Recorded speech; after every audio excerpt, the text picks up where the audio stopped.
Community Motors West Side, the GM Superstore next to Cinema West. Community Motors of Mason City, we give you more.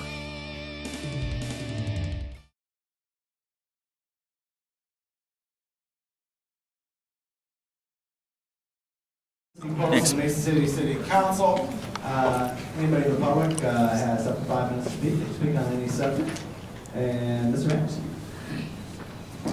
Sandra Strand, live at 1213 6th Street Southwest. Had the landfill meeting Thursday night. A lot of good information was put out there. I want to thank Alex Kewen and I want to thank Travis Hickey for being there because my board person wasn't there. And there was a lot of vital information that was put out there that I feel like you missed.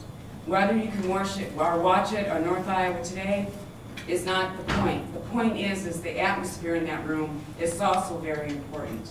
There was a point brought up. These people look through your garbage. My mind cannot wrap around the fact that somebody's actually going to reach in a bag and pull out garbage, but that is what we have been told. There's a lot of information in those bags that you may or may not want out. Yes, we are responsible to use shredders and everything like that. I understand that. But there are other people out there that are going to have your information that may not be as careful with it. That concerns me, and I think as a council person that you would want to keep that in mind also. Thank you. Thank you, Mr. Mayes. I just remind folks that our council representative and they're not at every single meeting. She hasn't been at any of them, except for one. Mr. Vantage, thank you kindly. Ms. Martin. What the consultant said is that our landfill does not make nearly enough trash to run the CES facility. After the waste stream in our landfill is sorted, it will leave between 70 and 104 tons per day for a 7-day-a-week operation.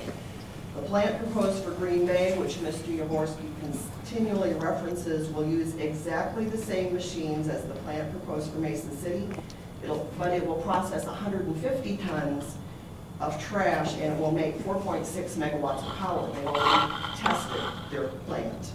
Therefore, the amount of usable trash available here will produce between 2 and 3 megawatts of power. Mr. Yavorski and Mr. Flores have said that they base their financial figures on selling 10 megawatts of power and making 3 more to run the plant. We're nowhere close with the amount of trash we have, so what are they going to haul in here and burn? What else is going on up there? Is it mostly a tire pyrolysis plant? And is that what we signed up for here? Mostly tires? Have you studied the record of tire pyrolysis facilities? According to the EPA website, although many attempts have been made over the past several decades, the EPA is not aware of any commercial tire pyrolysis systems operating in the United States. It works on paper, it does not work in fact. Mr. Hartog, the landfill consultant, pointed out the problems with tar and equipment in a facility that attempts to process a lot of tires. Documents presented by Mr. Yavorski to the ZBA made several mentions of a tire pyrolysis facility in Boardman, Oregon that has been processing 60 tons of tires a day since 2008, except that's not true. I called the plant, there's no response, so I called the Oregon DNR.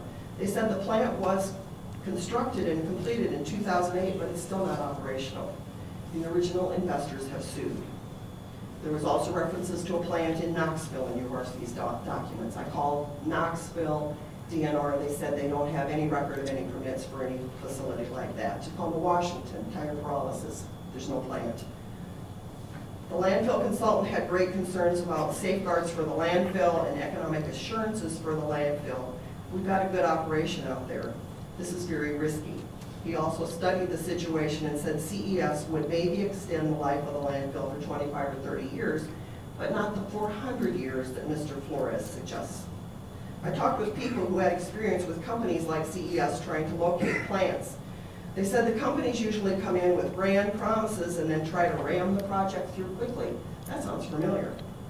3 weeks to write up a 20-year agreement with the landfill is way too short. Projects like this are often turned down because people feel something is being hidden from them. Sort of like how Mr. Flores and Mr. Yavorski sit here and don't respond to all the concerns people have. Will those concerns ever be addressed? The officials I talked to in California urged extreme caution. They said plants have been turned down by the public in Rosamond, California, and also in Auburn because it felt like there was not a disclosure of what's actually going to happen there. The landfill consultant said there are 175 companies working to develop this technology. This is not the only one that's going to be approaching this. We don't need to do this project and be the guinea pigs for these guys testing their process. We are not going to be the first plant. There's a plant in Canada that's almost finished, and one in Mississippi that's in construction, and the plant in Green Bay has its footings in the ground. So if we do this, we're going to be the fourth plant. Not a big deal. Let's see if those plants can become operational. Let's let those folks in those places be the test subjects. And then later on we can do a plan if we decide it works. The Advanced Materials for the Waste to Energy Conference in Chicago next month urged the waste to energy companies to move quickly to get long-term contracts for trash and get it as cheap as possible. 20 years for free is a pretty amazing deal for CES. If this works, there will be a demand for the trash. Mr. Flores told us there's as much energy in a ton of trash as in a barrel of oil. There's a big advantage to not rushing into this project and being the suckers who gave away their trash for 20 years. And finally, this from Waste Advantage magazine from December. Does the company proposing the plant have the resources to meet the operating challenges, especially the operational hiccups during the first few years of plant shakedown? The waste conversion market is rapidly evolving with new players entering the marketplace. Many of these are very large corporations with strong balance sheets. A waste-to-energy facility is perhaps the single most complex public works project to be considered by a community. Have we done our due diligence?